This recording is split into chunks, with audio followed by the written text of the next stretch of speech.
அண்ணாமலையார் கரோகரா. 2004 ஒவ்வொரு வருஷமும், அதாவது ஒவ்வொரு மாசமும் பௌர்ணமின்னா வந்துடுவேன்.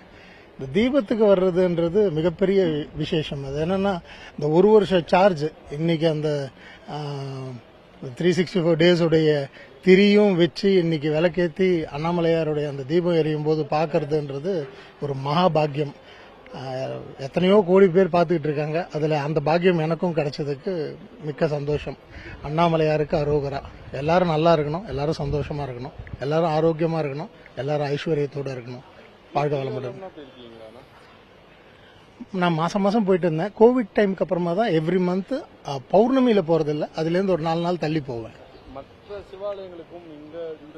சிவன் ஒண்ணுதான் சார். ஒவ்வொருத்தருக்கும் ஒன்று பிடிக்கும், அவ்வளவுதான். அண்ணாமலையார் எனக்கு பிடிக்கும்.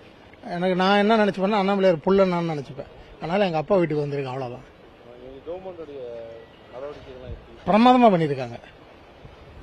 இந்த இவ்வளவு கிரௌடோடைய அந்த ஸ்பிளிட் அவுட்டே இல்லாம ஸ்மூத்தா போயிட்டு இருக்கு. இதுக்கப்புறமா தான் நமக்கு தெரியும். ஏன்னா இதுக்கப்புறமா தான் கிரௌடு ஏற ஆரம்பிக்கும். ஏற ஆரம்பிச்சதுக்கு அப்புறமா தான் எப்படி நடக்க போகுதுன்றது அவர் பார்த்துப்பார். தேங்க்யூ.